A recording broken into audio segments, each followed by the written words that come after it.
Hola, bienvenidos a una emisión más de Zenka Talks. Mi nombre es Jaime Macías y en esta ocasión, junto con nuestros compañeros panelistas, charlaremos acerca de cómo ellos visualizan la educación en la era pospandemia. La contingencia sanitaria ha puesto actualmente en evidencia diversas debilidades y también oportunidades, no solo de nuestro país, sino también del mundo entero. Es por ello que se hace imprescindible implementar ya estrategias para lidiar con esta problemática. Tan solo en nuestro país, la población actual está conformada en aproximadamente un poco más de un 40% por nuestros niños y jóvenes de hasta 24 años de edad. Esto significa que son ellos quienes habrán de tener el compromiso de librar una batalla para hacer de este México un mejor país. Nosotros, como adultos, también tenemos una obligación, la obligación de facilitarle a nuestros hijos aquellas herramientas necesarias para que ellos puedan librar esta batalla, siendo las mejores herramientas la espada y el escudo de la educación. El día de hoy se encuentra con nosotros la maestra en Ciencias Exactas, tanto del nivel de secundaria como de preparatoria, Alejandra Estrada Vargas. Muy bienvenida, César. Muchas gracias, gracias por la invitación. También se encuentra con nosotros la maestra en el área de formación cívica, Claudia Bernal Miranda. Ella trabaja en la parte tanto de sexto de primaria como de primero y segundo grado de secundaria de esta institución. Muy bienvenida seas, Clau. Gracias, Jaime, y un gusto estar aquí. Muchas gracias. También nos acompaña la coordinadora del área de inglés, tanto del nivel de primaria como de preescolar, Rosalba Millán Martínez. Bienvenida. Hola, buenas tardes. Muchas gracias, Rose. Jaime, por la invitación. Muy bien, gracias a todos ustedes por estar aquí. Quisiera comenzar precisamente en esto de la visión de la era pospandemia en la educación. Me gustaría, Ale, si tú me ayudas contestando la siguiente pregunta. A inicios de esta pandemia o durante la pandemia, las instituciones educativas se vieron en la necesidad de implementar estrategias de educación a través del uso de tecnologías de comunicación síncrona. ¿Qué quiere decir esto? Que tanto el profesor como sus alumnos coinciden en un espacio-tiempo de manera virtual. Es así que aplicaciones tales como Teams, Google Meet, Zoom, por mencionar solo algunas de ellas, se hicieron muy populares para poder facilitar el proceso de enseñanza-aprendizaje a través de las llamadas clases en línea. ¿Cómo visualizas tú como profesora este futuro en la entrada ya a la nueva normalidad educativa en cuanto al uso de este tipo de tecnologías? ¿Seguirán existiendo? ¿Tenderán a diluirse?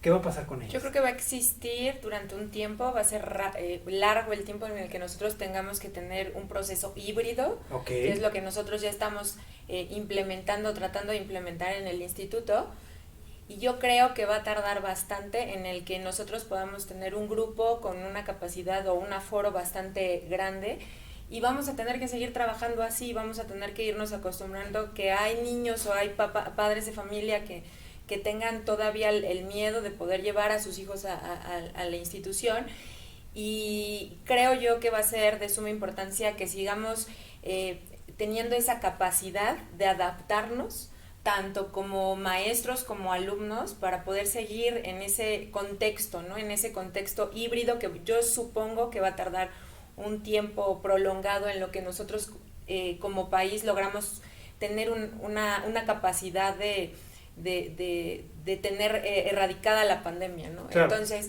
ahorita yo creo que lo mejor sería que nosotros siguiéramos y apostáramos todo a un sistema en donde como profesores, como alumnos, nos sigamos adaptando a ese tipo de tecnologías para poder seguir compartiendo, ¿no?, lo que nosotros tenemos como propósito, que es la educación. Sí, que es la educación. Sí, lo entiendo. Incluso a lo mejor hasta darle otra utilidad a esas herramientas, una vez en un futuro. Sí. Para no deshacernos totalmente de ellas. Finalmente es tecnología, pero entiendo. Muy bien, y precisamente gracias. Y continuando con la segunda parte de mi pregunta, ahora Clau, me gustaría si tú me ayudas. También las escuelas, a lo largo de este periodo de confinamiento, pues se vieron en la necesidad de igual forma utilizar o implementar tecnologías para promover una comunicación asíncrona, que esta se caracteriza precisamente porque el profesor pone a disposición de sus alumnos el conocimiento y estos en un momento diferente y conforme ellos tengan la capacidad de organizar sus tiempos, tendrán acceso a este conocimiento para trabajar con él. Ejemplos de algunas plataformas son, por ejemplo, Moodle, Canvas, Google Classroom, los propios foros de discusión o nuestras plataformas como Zenka Home. La pregunta es la siguiente: cómo capitalizar toda la experiencia y el conocimiento de haber incorporado este tipo de herramientas para la educación asíncrona y hacerla más fuerte. No deshacernos de ella, darle continuidad en el aula. ¿Cómo ves tú esa posibilidad en el futuro inmediato?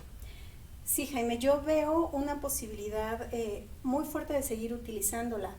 De hecho, si no la utilizáramos ya de esa forma, sería un retroceso en la educación. Okay. Porque ahorita todo esto que hemos estado viviendo por la pandemia nos ha servido muchísimo en la parte digital.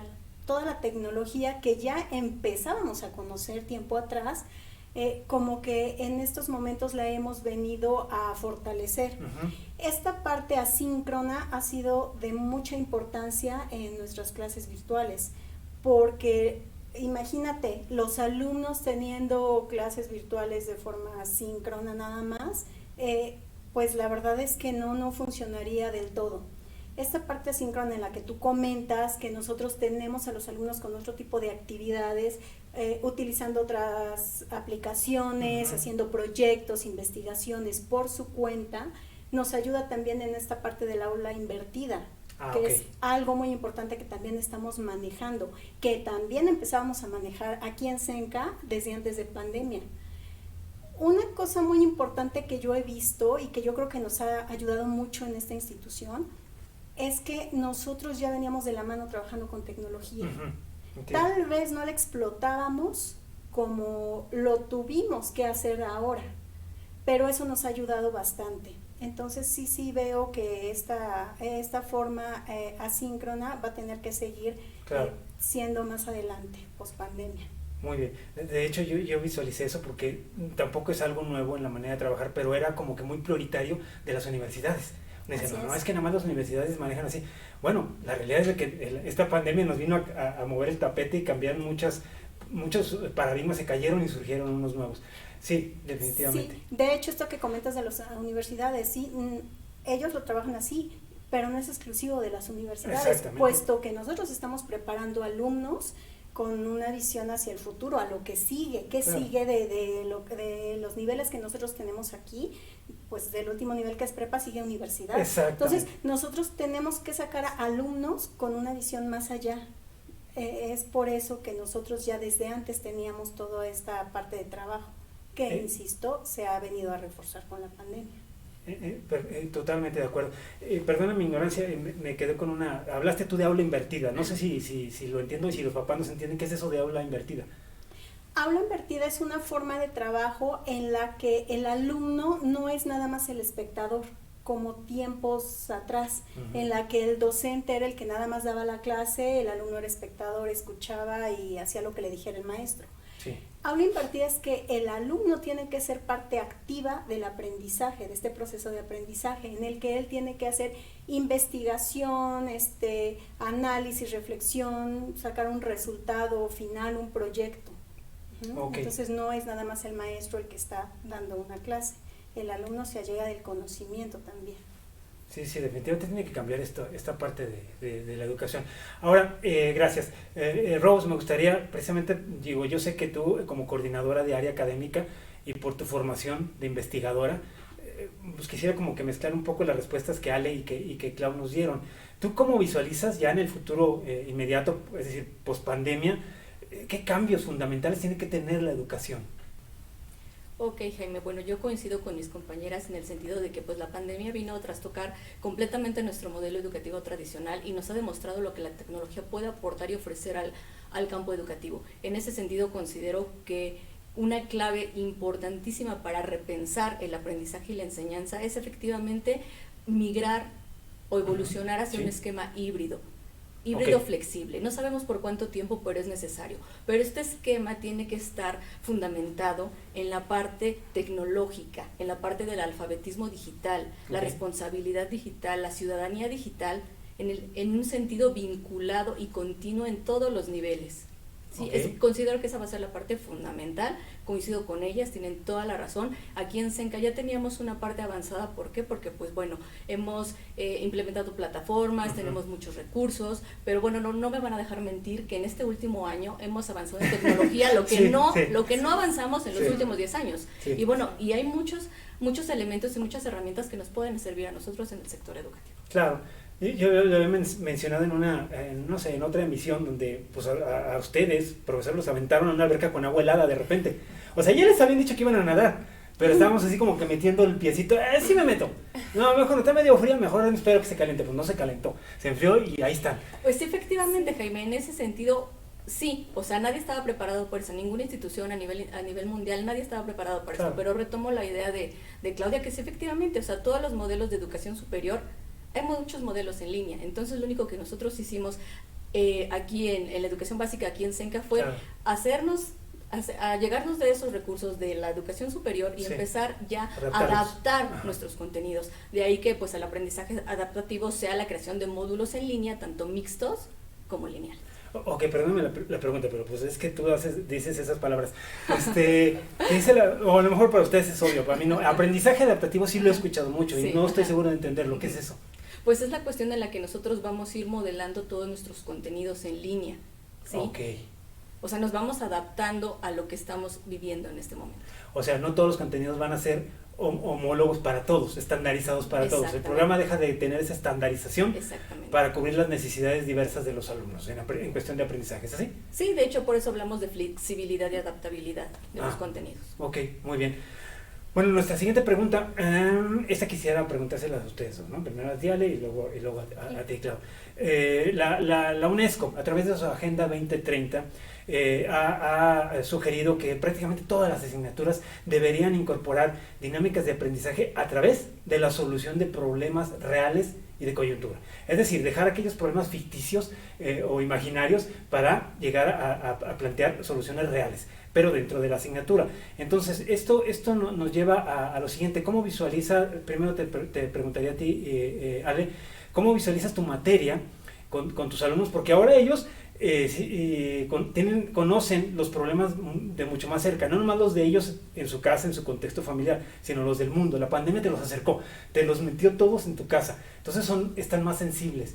¿Cómo trabajar las ciencias exactas, que son tu fuerte, de forma tal que los alumnos no solo aprendan las matemáticas, sino que propongan soluciones para problemas reales del momento? Yo creo que llega el momento en el que, lo decía bien Rose, tienes que cambiar como maestro.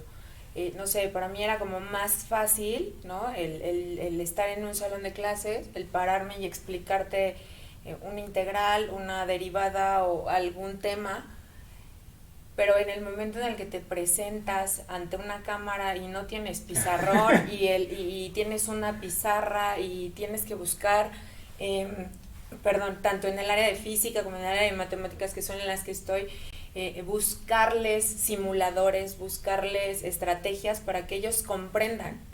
Yo en muchos de mis exámenes, principalmente de física, lo que estoy haciendo es, no te pregunto cómo resuelves el problema, es ¿por qué está pasando si el globo se está calentando y tiene agua y no se rompe? ¿Qué le pasó al globo? ¿Qué le pasó al agua? Entonces a ellos los llevas a pensar, bueno, el concepto que me dio la maestra es tal de capacidad calorífica, pero en el momento en el que él lo ve en el globo calentándose con agua, él está visualizando en dónde aplicar el concepto. Claro. Entonces tú tienes que buscar las herramientas como maestro de decirle, mira, aquí está, lo vas a aplicar en todos lados. Claro. No solamente la física o no solamente las matemáticas, lo vas a aplicar en todos lados, lo vas a ver si eres licenciado, si eres psicólogo, porque muchos me dicen, ay, Miss, ¿para qué? Pues si yo voy a estudiar Derecho, ¿no? Sí. Y les hago la referencia mucho de que a mí alguna vez un abogado se acercó y me dijo, es que me dicen que la repartición de la herencia tiene que ser 1/4 por cada hijo que tiene, y 1/4 se tiene que dividir en 2 porque se tiene que dividir entre el ex esposo y la esposa, y bueno, ¿no? Entonces no sabía dividir ni en cuartos el abogado. Entonces yo creo que llega el momento en el que le dices, bueno, aquí está, ¿no? Este es el problema. Yo lo que estoy aplicando ahorita mucho es, por ejemplo, en matemáticas con tercero de secundaria, estamos con conceptos de media, moda, mediana. Yo les dije, tú ve, ¿qué quieres saber? ¿Qué problemática crees que a partir de la pandemia se está generando? Muchos me sorprendieron porque me dijeron, Miss, yo quiero hablar del alcoholismo en los adolescentes. Y yo, adolescentes tomando en plena pandemia. Hay temas de drogadicción, hay temas de las redes sociales. Entonces yo los voy a involucrar en el tema y van a tener que sacar una conclusión y vamos a tener que generar con eso una estrategia para que la gente sepa qué es lo que está pasando con los adolescentes en plena pandemia que ni siquiera los propios papás saben. Claro. Entonces es una forma de irlos involucrando. Claro. Muchas gracias, Ale. Y claro, bueno, pues retomando la Agenda 2030 de la UNESCO, ¿tú cómo ves en tu clase cómo se puede hacer para que los alumnos propongan resoluciones a problemas reales? Pues mira, de hecho, tenemos que ponerles ese tipo de problemas. Ejemplo, en mi materia lo que hago es ponerles alguna noticia o que ellos investiguen alguna noticia actual y que hagan un análisis sobre eso. Por ejemplo, ¿por qué se dio esa situación? ¿Qué valores hicieron falta? ¿Qué hubieras hecho tú en el lugar de estas personas? ¿Cómo lo resolverías? El chiste es que aquí también tenemos que usar toda esta parte que tanto queremos trabajar en CENCA, que son las mentes críticas. Otro pilar muy importante, claro, en la educación para nuestros alumnos. Y partimos desde ahí, desde ponerles situaciones reales para que ellos las resuelvan. Otra forma también es el trabajo por proyectos, pero de manera transversal, en donde no nada más una materia les pone algo relacionado con esta, sino que entran varias materias con un mismo proyecto, tal vez un mismo tema, pero cada materia tiene algo en específico, algo parecido a lo que decía Ale, o sea, no podemos estar haciendo las cosas por separado. Ella ponía el ejemplo de cómo un abogado le pide ayuda porque no sabe ni siquiera dividir en cuartos. Entonces no podemos aislar el conocimiento en los alumnos. Tiene que ser ese todo. Por eso nuestros proyectos transversales los aplicamos de esa forma. No sé, se me ocurre ahorita el modelo electoral que estamos trabajando en secundaria. En formación cívica y ética vemos la parte de democracia, partidos políticos, todo esto. En matemáticas ellos van haciendo este sondeo para graficar cómo van las tendencias de los partidos políticos. En la parte de español trabajan los spots publicitarios. En Tech for Life pues trabajan la parte de su publicidad, la creación de las credenciales de lector CENCA, la parte de votaciones electrónicas, las redes sociales. Es decir, varias materias tenemos que estar incluyendo un solo tema para que los alumnos vean cómo todas las materias son importantes en algún punto, porque si las trabajamos de manera aislada, por eso muchas veces los alumnos preguntan, ¿y a mí para qué me sirven las matemáticas? ¿Y a mí para qué me sirve saber de leyes si yo no me voy a dedicar a eso? Una ocasión un alumno así me preguntaba hace varias generaciones, cuando estábamos viendo algo de derechos humanos, me decía, Miss, ¿para qué quiero saber todo lo de derechos humanos? A él le encantaba la parte de ciencias y todo lo de sociales como que no le atraía tanto. Las humanidades. Mi respuesta fue, hijo, si tú no tienes este conocimiento, ni siquiera vas a saber que están violando uno de tus derechos. Porque él me decía, ay, pues para eso acudo a un abogado. Claro que hay abogados para ello, pero si tú no tienes el conocimiento que eso que está pasando es un derecho que están violando en tu persona, no vas a saber ni siquiera que tenías que acudir a un abogado, que podías tú tener una defensa para ello. Entonces, sí es muy importante que todas las materias aterricemos, pero de forma conjunta los aprendizajes y no de forma aislada. Muy bien, gracias, Clau.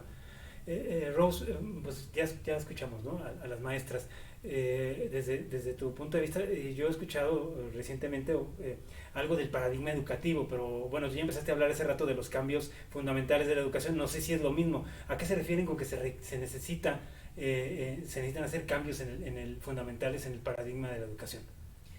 Bueno, Jaime, pues bueno, retomando lo que dicen las compañeras, yo creo que indudablemente este periodo de confinamiento nos hizo ser más conscientes y responsables de que somos ciudadanos del mundo, ¿sí? En ese sentido yo creo que los paradigmas educativos se deben orientar más a generar este tipo de conciencias, a desarrollar personas para la vida, ciudadanos conscientes con bases sólidas y considero que los programas deberían orientarse entonces a comprender la realidad de los fenómenos que nos rodean, tal como ellas lo están explicando. Y ya que los comprendemos, vamos a actuar en función de ellos, de una necesidad. Obvio, todo esto en conjunto con desarrollo de habilidades básicas o blandas, como hemos estado escuchando últimamente, que es la comunicación, la colaboración, la autogestión, la autonomía, acompañadas también de las habilidades digitales. Yo creo que ahí radica la importancia en generar este tipo de conciencia, en este tipo de actividades que ellas desarrollan, de que el conocimiento no esté fragmentado ni esté aislado, que sea un todo, y hacerlos a ellos responsables y conscientes y conductores de su aprendizaje también, ¿sí? Yo creo que deberían orientarse hacia ese sentido. O sea, vamos a crear ciudadanos, constructores de su conocimiento y de la sociedad. Ok, muchas gracias. Clau, algo también que es importante, tú como profesora de formación cívica, algo que ha venido sucediendo y se acentuó más en la pandemia, pues es que la ciudadanía o la formación cívica se vuelve un tanto relativa, considerando que la mayor parte del tiempo y que tus alumnos viven en un mundo diferente, en un mundo digital, en un mundo virtual. Yo creo que es momento, digo, ese es mi particular punto de vista, donde la formación cívica debe de incorporar o debe de traducirse hacia lo que es la ciudadanía digital, que hablaba Rose hace unos instantes. ¿Cómo visualizas tú ya esta era de la nueva normalidad educativa entrando al modelo de ciudadanía digital? Sí, efectivamente, Jaime, esta parte de la ciudadanía digital demasiado importante, puesto que ahorita nuestros estudiantes la mayor parte del tiempo están inmersos en las redes sociales, en el internet, en todas estas plataformas. Tenemos que hablar con ellos de la parte del respeto. Todos los valores no se aplican nada más en la convivencia personal, sino en esta parte digital. Que ellos midan consecuencias de sus actos, porque cuántas veces se les hace tan fácil el hecho de hackear alguna cuenta, de meter, no sé, algún tipo de información, pues que puede afectar a otras personas. Entonces, es esta parte de concientizarlos también, que todos nuestros actos pueden tener consecuencias. Inclusive, recuerdo que desde antes de que estuviera esta pandemia, se les dio a los alumnos una plática acerca ay, se me olvidó ahorita el nombre, pero tenía que ver con las consecuencias que tenían las personas que se metían a cuentas de otras personas, etcétera, ¿no? Vinieron de hecho de la Procuraduría, ahora Fiscalía General de Justicia, ¿no? Ah, exacto, Ale. Policía cibernética. Algo de policía cibernética, sí. Ajá. ¿No era como el robo de identidad? ¿No tenía que ver con Los robo de delitos identidad? Eran varias cosas, Ajá. entre ellas robo de identidad, ciberbullying, Okay. todo lo que sabemos que existe ahorita como consecuencia de malas decisiones, de que a veces a los alumnos se les hace pues algo muy de broma, no están midiendo consecuencias. Claro. Entonces, como decía Rose también, esta parte de ser ciudadanos digitales es una responsabilidad muy grande, que nosotros como docentes también debemos empezar a involucrarnos en esta parte con ellos. Ok, vaya, qué interesante. Y bueno, Ale, si hoy tuvieras ya aquí de regreso, aquí enfrente de ti, a tus alumnos, ¿qué les dirías? Híjole, después de 1 año y meses, no sabría qué decirles, pero yo creo que les volvería a decir lo que todos los días, o por lo menos trato de decirles todos los días, que no se olviden quiénes son, de dónde son, a dónde quieren llegar. Claro. Y que sobre todo en estos momentos, personalmente como maestra, desde antes que nos los manejara la SEP, porque ahora la SEP lo está involucrando mucho esta palabra de resiliencia, estarán de acuerdo conmigo. Esa parte de resiliencia tienen que ser fuertes, porque ustedes el día de mañana van a ser los que dirijan esto, claro, el barco, ¿no? Entonces, tus buenas decisiones, tus malas decisiones, tus buenos actos, etcétera, son los que te van a definir como ser humano, ¿no? Claro. Entonces, siéntete orgulloso de quién eres, pero síguete sintiendo orgulloso toda la vida, porque el día de mañana te va a tocar estar sentado atrás de una silla dirigiendo algo, ¿no? Claro. Entonces, yo creo que me manejo mucho con la palabra resiliencia desde que empezó esto, porque nos tiene que hacer más fuertes en todos los sentidos, y comparto, ¿no? El que digas, sí, te tengo que enseñar también el respeto detrás de, ¿no? Porque no lo tenemos, porque te enteras de muchos casos de bullying, te enteras de muchos casos en donde la niña, no, o sea, no dentro de la institución, pero sí fuera, ¿no? Que hay de niñas que tienen problemas, anorexia, bulimia, porque ya le dijeron gordita, entonces manejar todo este tema es complicado, y yo creo que no importa la materia, yo creo que si todos como maestros, como institución, como SENCA nos unimos, yo creo que podemos lograr muchas cosas buenas con ellos, y decirles que me siento orgullosa de ser su maestra un año en línea y que los espero con ansias, claro, ansias. Claro, muchas gracias. Claro, ¿tú qué le puedes decir a tus alumnos? Pues yo les diría que valoren muchísimo todas las oportunidades que la vida les está dando. Desde el momento de estar vivos, después de toda esta situación que hemos estado pasando, de estar sanos, valorar también el hecho del tipo de educación al que ellos tienen acceso. Sí. Porque también nosotros hemos tenido la fortuna, la bendición, de poder dar una continuidad a la educación. ¿Cuántas escuelas han tenido que cerrar? ¿Cuántos alumnos han tenido que desertar por falta de recursos económicos o porque simplemente viven en lugares tan alejados que no tienen los recursos económicos ni materiales para dar esta continuidad? Entonces, que ellos valoren todo esto, todo lo afortunado que son, que le echen muchísimas ganas, porque con todo lo que tienen ellos pueden llegar a ser lo que se propongan y pueden llegar a ser grandes personas que esperamos mucho de ellos. Eso les digo. Muchas gracias. Chao. Rose. Bueno, pues antes que nada decirles que pues sí, este periodo fue complicado para todos, independientemente de la trinchera en la que estés, seas docente, coordinador, padre de familia, director, y ellos en especial como alumnos. Yo principalmente a ellos pues quisiera reconocerles el enorme esfuerzo que hicieron para continuar, como dice Clau, para continuar con su aprendizaje, sí, porque se comprometieron, se conectaron, se adaptaron. Claro. ¿Sí? Es reconocerles ese esfuerzo y también decirles que todas esas habilidades y esos aprendizajes adquiridos de una manera distinta, a la distancia, en línea, con otros recursos, les van a servir.